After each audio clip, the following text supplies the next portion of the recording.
खरं तर विधिमंडळाच्या साधारण 15 दिवस आधी मी नेहमीच अपील करत असतो, की आपापल्या भागातील कुठले महत्त्वाचे प्रश्न असतील, ते तुम्ही मला मेलद्वारे पाठवा किंवा तुम्ही मला डिरेक्टली मेसेज करा. मग असे महाराष्ट्रातनं अनेक प्रश्न येत असतात आणि ते मांडण्याचा मला त्या ठिकाणी संधी मिळते आणि चालू घडामोडी त्या ठिकाणी मी मांडत असतो. नुकतंच चाकणसारख्या ठिकाणी एका गरीब घरातील महिलेवर कुत्र्यांच्या ग्रुपने असा हल्ला केला.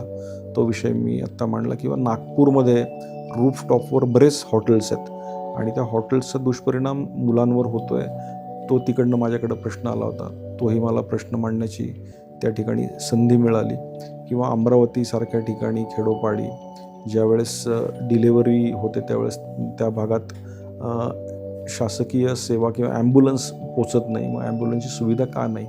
अशा अनेक प्रश्न महाराष्ट्रातनं येत असतात, जे समाजासाठी उपयोगी असतात. ते मांडण्याचा माझा प्रयत्न असतो आणि ते पब्लिकमधनं झालेले असतात. छान. आता आपण पिंपरी चिंचवड शहराकडे येऊयात की पिंपरी चिंचवड शहराच्या विकासाच्या दृष्टीने कुठल्या प्रश्नांना तुम्हाला विधिमंडळाच्या माध्यमातून चालना देता आली? खरं तर पिंपरी चिंचवडमध्ये आत्ता जो DPचा विषय झाला होता, तो DP खऱ्या अर्थानं त्याच्यावर खूप लोकांचा आक्षेप होता. तो DPचा विषय मी त्या ठिकाणी मांडला, त्याच्यावर बैठक लागली आणि त्याच्यावर अजूनही काम चालू आहे. किंवा महानगरपालिकेत नुकताच आत्ता ज्या पद्धतीनं फायर डिपार्टमेंटचे विशिष्ट अधिकारी आहेत आणि प्रशासन काळामध्ये त्यांनी अत्यंत मोठा गैरव्यवहार त्या ठिकाणी केला होता. तो विषय मांडल्यानंतर त्या स्पेसिफिक अधिकाऱ्याची त्या ठिकाणी डिमोशन करण्यात आलं.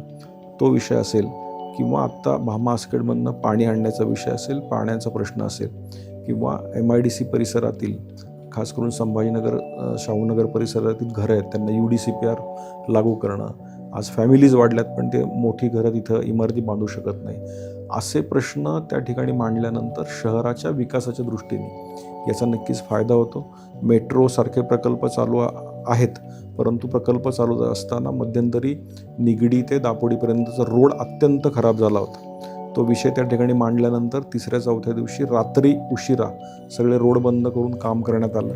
किंवा ॲक्सिडेंटचं प्रमाण ह्या BRTच्या मुळे त्याचबरोबर मेट्रोच्या कामामुळं वाढलं होतं. तो त्या ठिकाणी विषय मांडल्यानंतर सेफ्टी मेजरसाठी मेट्रोने ताबडतोब प्रयत्न केले आणि तोही विषय त्या ठिकाणी झाला.